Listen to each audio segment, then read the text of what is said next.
ओम श्री गणेशाय नमः। राधे राधे। देवताओं ने स्तुति की। इस समय परमेश्वर श्री कृष्ण केवल इस जगत के पालन हेतु जन्म ले रहे हैं। वास्तव में परम कारण एक ही है, किंतु प्रकृति के 3 गुणों के द्वारा भ्रमित हो जाने के कारण अल्पज्ञानी व्यक्ति समझते हैं कि यह जगत विभिन्न कारणों से प्रकट हो रहा है। जो बुद्धिमान हैं वे देख सकते हैं कि इसका कारण एक श्री कृष्ण है। जैसा ब्रह्म संहिता में कहा गया है, ईश्वरः परमः कृष्णः सर्व कारण कारणम। भगवान श्री कृष्ण समस्त कारणों के कारण हैं। ब्रह्मा सृष्टि के लिए नियुक्त किए गए प्रतिनिधि हैं। विष्णु पालन के लिए श्री कृष्ण के अंश हैं और शिवजी विलय के लिए श्री कृष्ण के अंश हैं। देवताओं ने स्तुति की, हे स्वामी, आपके शाश्वत स्वरूप को समझ पाना दुष्कर है। सामान्य जन आपके वास्तविक रूप को समझने में अक्षम रहते हैं, अतः आप अपना आदि शाश्वत रूप प्रकट करने के लिए स्वयं अवतार ले रहे हैं। लोग किसी तरह आपके विभिन्न अवतारों को तो समझ सकते हैं, किंतु 2 भुजाओं वाले श्री कृष्ण के शाश्वत रूप को मनुष्यों के बीच उन्हीं के समान विचरण करते देखकर वे उलझन में पड़ जाते हैं। आपका यह शाश्वत रूप भक्तों के दिव्य आनंद को बढ़ाता रहता है, किंतु अभक्तों के लिए यह घातक है।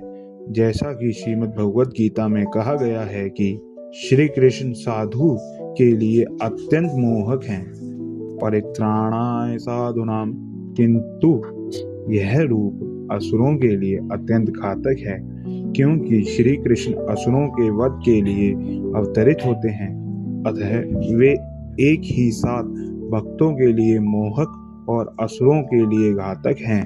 हे कमल के समान नेत्रों वाले प्रभु, आप शुद्ध सत्य के स्रोत हैं। ऐसे अनेक ऋषि हैं जिन्होंने केवल समाधि के द्वारा या आपके चरण कमलों के आध्यात्मिक ध्यान के द्वारा और इस तरह आपके विचर में लीन रहकर प्रकृति द्वारा उत्पन्न अज्ञान के महासागर को कौपत में समाने वाले जल के समान बना दिया है। ध्यान का उद्देश्य मन को श्री भगवान के चरण कमलों से प्रारंभ करके उन पर केंद्रित करना है।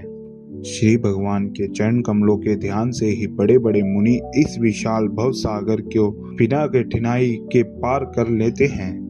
हे स्वयं प्रकाशित, जिन महान संतों ने आपके चरण कमलों की दिव्य नाव के सहारे अज्ञान सागर को पार कर लिया है, वे उस नाव को अपने साथ नहीं ले गए। वह अब भी इस पार पड़ी हुई है।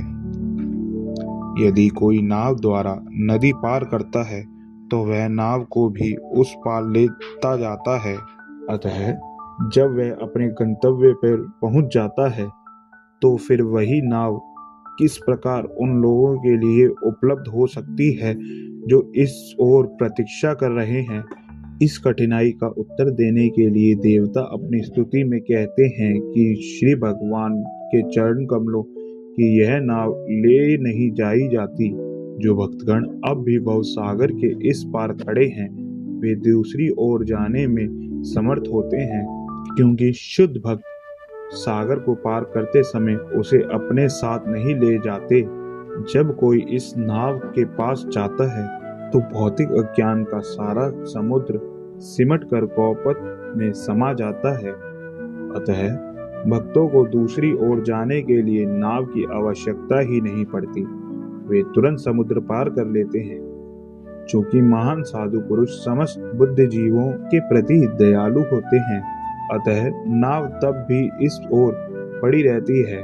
दूसरे शब्दों में, कोई किसी भी समय श्री भगवान के चरणाविंदों का ध्यान करके भौतिक अज्ञान के महान सागर को पार कर सकता है। ध्यान का अर्थ है श्री भगवान के चरण कमलों पर एकाग्रता।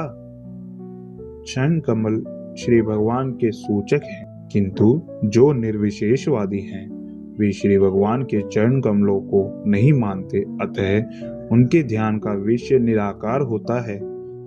देवताओं का यह पक्का निर्णय है कि जो लोग शून्य या निराकार का ध्यान करने में रुचि रखते हैं वे अज्ञान के सागर को पार नहीं कर सकते। ऐसे लोग केवल यही सोचते हैं कि वे मुक्त हो गए हैं। हे कमल नेत्र प्रभु, उनकी बुद्धि कलमग्रस्त हो गई है, क्योंकि वे आपके चरण कमलों का ध्यान करने में असफल रहते हैं। इस उपेक्षा भाव के कारण निर्विशेषवादी संसार के बद्ध जीवन में पुनः आ गिरते हैं। भले ही कुछ काल के लिए वे निराकार साक्षात्कार के पद तक पहुंच जाएं। निर्विशेषवादी ब्रह्मा तेज में लीन होने के लिए कठिन तपस्या करते हैं, किंतु उनके भौतिक कलमश से मुक्त नहीं होते। वे चिंतन की भौतिक विधियों का निषेध मात्र करते रहते हैं। इसका यह तात्पर्य कदापि नहीं है कि वे मुक्त हो चुके हैं। इस तरह वे नीचे गिरते जाते हैं। श्रीमद् भगवत गीता में कहा गया है कि निर्विशेषवादियों को चरम लक्ष्य की प्राप्ति के लिए महान यातनाएं सहनी पड़ती हैं। श्रीमद् भागवतम के प्रारंभ में इसका भी उल्लेख है कि श्री भगवान की भक्ति के बिना किसी को सकाम कर्मों के बंधन से मुक्ति प्राप्त नहीं हो सकती। श्रीमद् भगवत गीता में भगवान श्री कृष्ण का और श्रीमद् भागवतम में श्री नारद मुनि का कथन है, और यहाँ भी देवता इसकी पुष्टि करते हैं। जो लोग भक्ति नहीं करते उन्हें ज्ञान का चरम लक्ष्य ज्ञात नहीं रहता। ऐसे लोगों को आपकी कृपा प्राप्त नहीं होती। निर्विशेषवादी केवल यही सोचते हैं कि वे मुक्त हैं, किंतु वास्तव में उनमें श्री भगवान के लिए कोई भावना नहीं होती।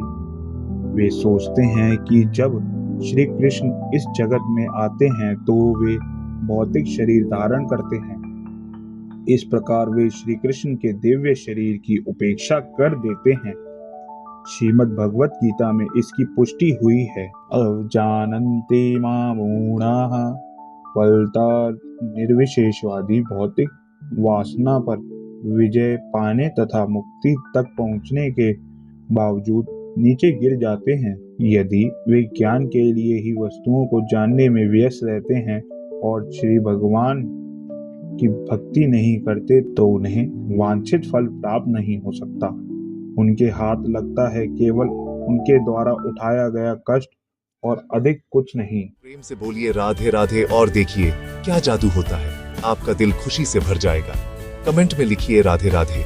इस चैनल को सब्सक्राइब करें और वीडियो को लाइक करना ना भूलें। राधे राधे।